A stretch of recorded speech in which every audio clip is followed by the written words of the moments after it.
I now give the floor to Her Excellency Maria Malmer, Stenergard, Minister for Foreign Affairs of Sweden. Je remercie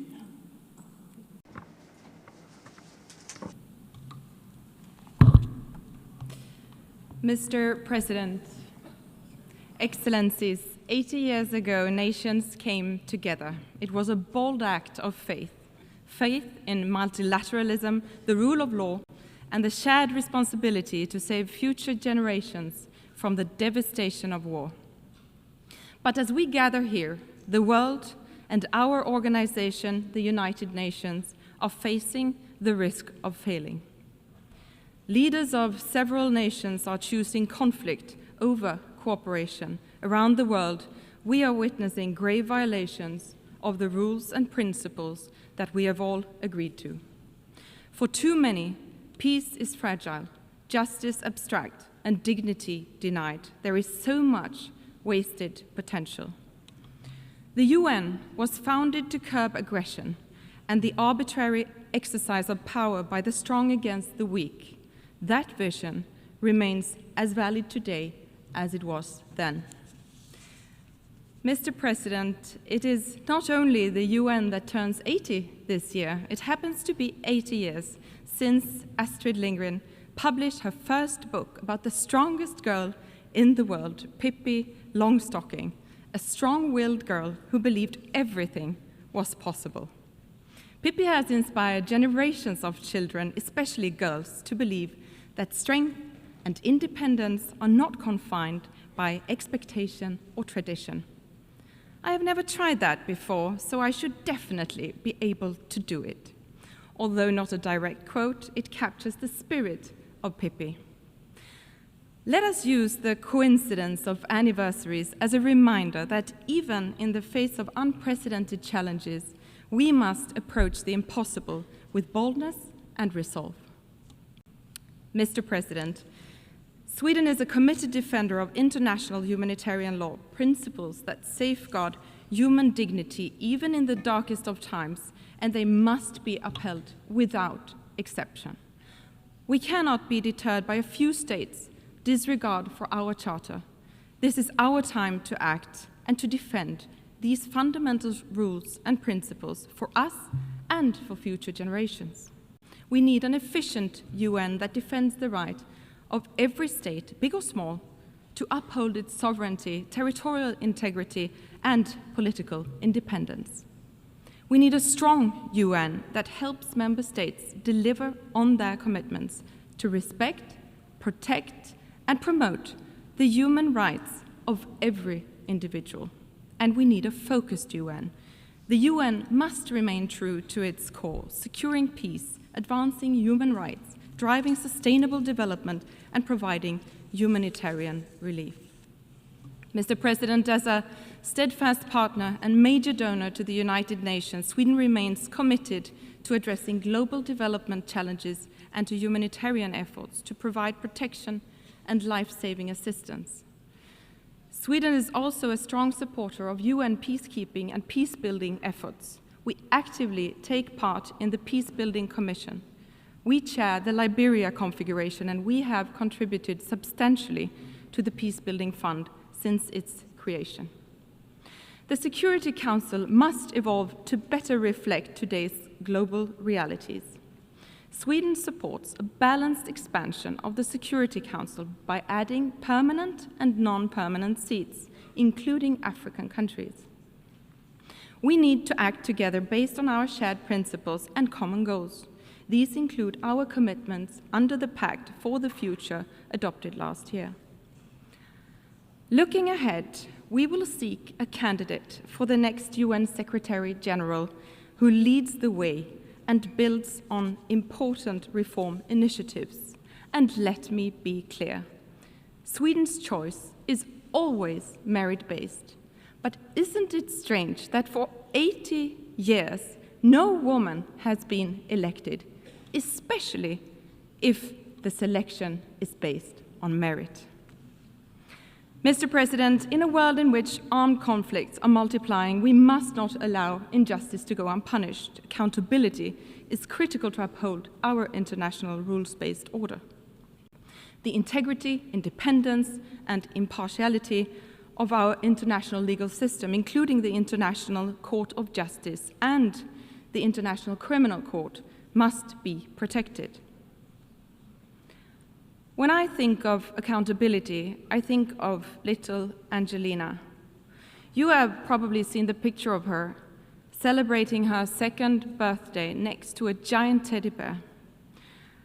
Angelina never got to celebrate her 3rd birthday. She was born during Russia's war, and she died from a Russian missile. Little Angelina and her mother were killed in one of Russia's deadliest attacks on Ukraine in Kiev in August this year. The only one saved from the rubble was her giant teddy bear. Russia's war of aggression against Ukraine is a blatant violation of the very foundation of this organization. A permanent member of the Security Council has brutally invaded another UN member state. This cannot be tolerated. Holding Russia accountable is essential for all of us to deter further aggression and to preserve the global order. From the very outset, Ukraine has sought a just and lasting peace based on international law, including the UN Charter. Sweden remains unwavering in its support of Ukraine's sovereignty and territorial integrity. Mr. President, on October 7, 2023, Hamas carried out the worst mass murder of Jews since the Holocaust. Men, women, and children were brutally murdered and kidnapped by Hamas terrorists. And when the music faded at the Nova Festival, so did the lives of young, peace-loving people. They were raped, killed, and taken hostage. It was truly a painful reminder of how dark the world can be. The hostages are being held in appalling conditions by Hamas. More pressure must be put on Hamas to immediately release them, and Hamas must never have a place in the future governance of Palestine. The war in Gaza has led to suffering beyond imagination. We are reminded daily of the painful desperation inside Gaza. The offensive against Gaza City is worsening an already catastrophic situation. Parts of Gaza are now officially in the grips of famine. This cannot go on.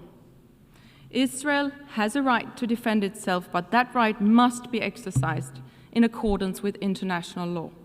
And the way the Israeli government is waging its war is unacceptable. The UN and other humanitarian actors must be allowed to work safely in all parts of Gaza.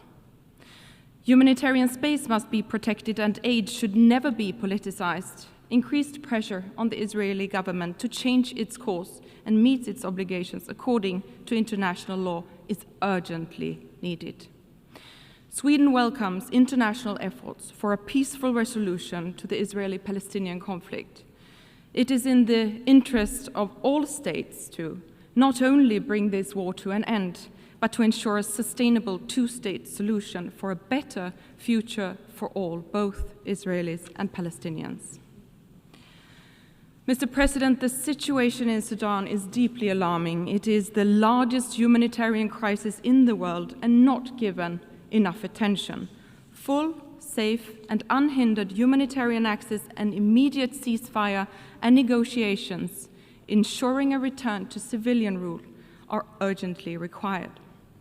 Conflicts all over the world are wasting human potential.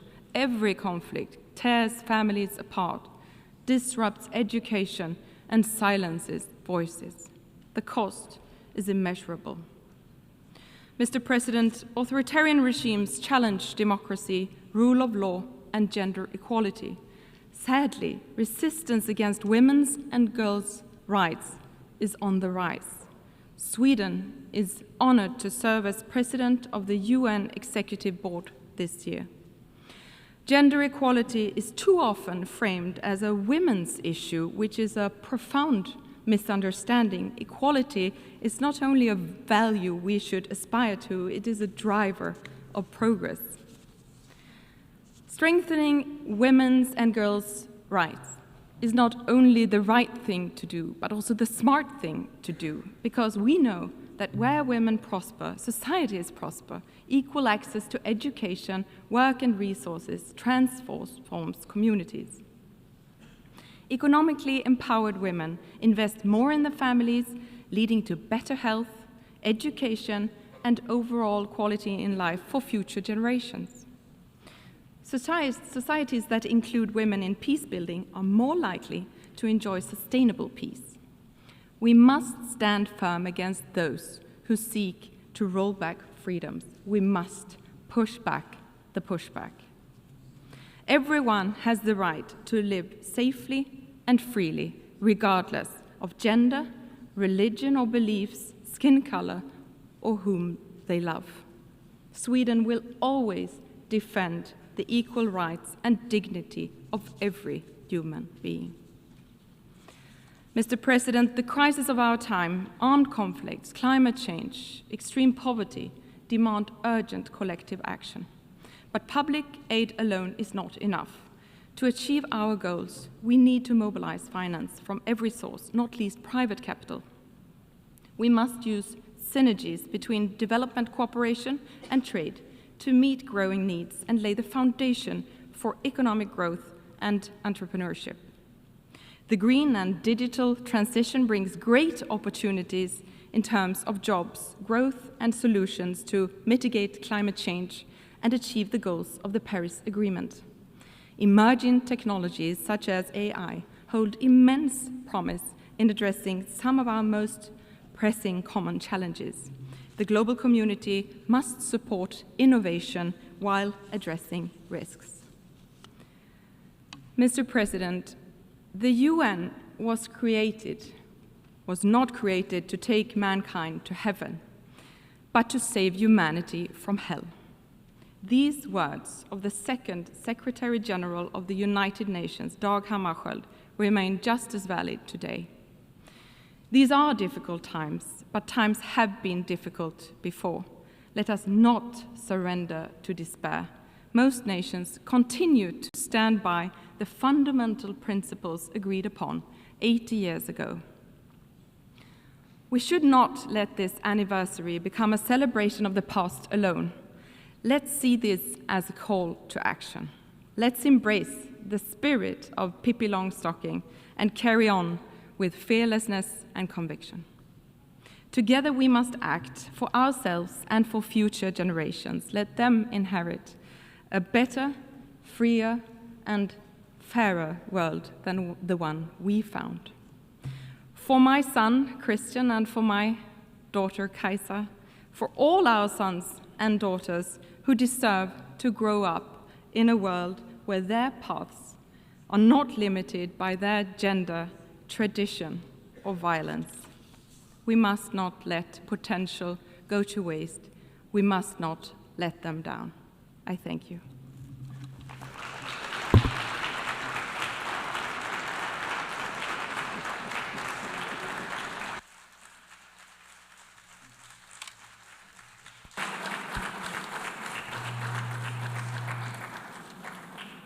Je remercie la ministre.